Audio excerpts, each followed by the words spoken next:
Luzon,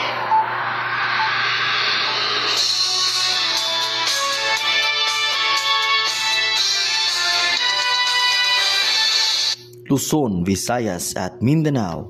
Magandang araw mga kabrigadas, ako ang iyong lingkod bayan, Roldan Ampong. Ito ang DCRF 157 Radio Gitnang Visayas. Hatid namin ngayon ang isang natatanging dulang pan-radyo na magbibigay inspirasyon sa ating mga kabataan. Ang dulang ito ay pinamagatang Bagong Umaga.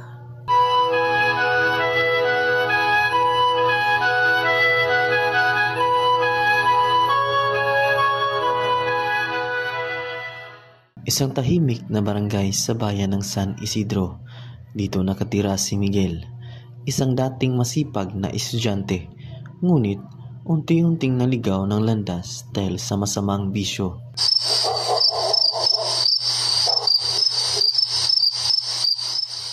Miguel, anak, gabi na. Umuwi ka na. Nag-aalala na ako sa'yo. Ma, huwag mo akong istorbohin. Kaya ko to. Anak, ano bang nangyari sa'yo? Hindi ka na pumapasok sa eskwela. Pati katawan mo, ang payat-payat na. Wala kang pakialam. Wala naman kayong natutulong sa akin.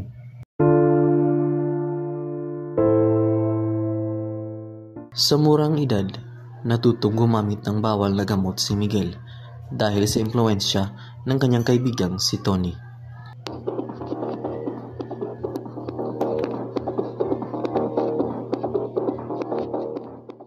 Miguel, subukan mo to. Makakalimutan mo lahat ng problema mo. Sigurado ka bang okay to, Tony? Oo naman. Lahat tayo dito ginagamit to. Tara na!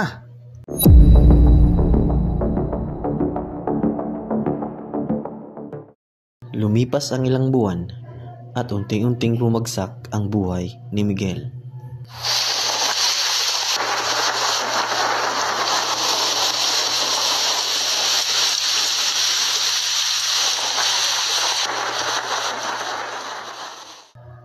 Tulungan ninyo ako. Ang anak ko, nawawala na siya sa sarili.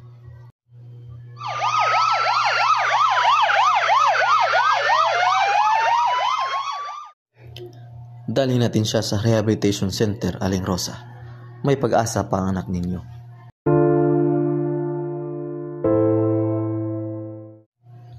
Matagal na gamutan ang pinagdaanan ni Miguel.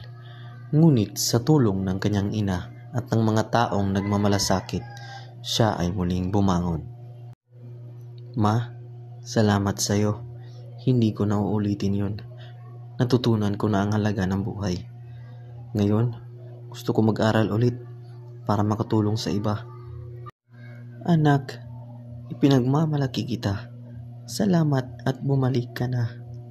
Ang kwento ni Miguel ay paalala sa ating lahat na may pag-asa pa ang bawat kabataang naliligaw ng landas sa tulong ng pamilya, pagkakaibigan at pagmamahal. May bagong umaga na maghihintay sa atin.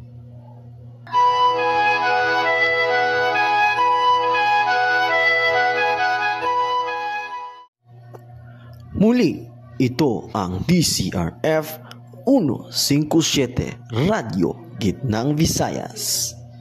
Hanggang sa muli, kabataang Pilipino, sama-sama nating harapin ang bagong umaga.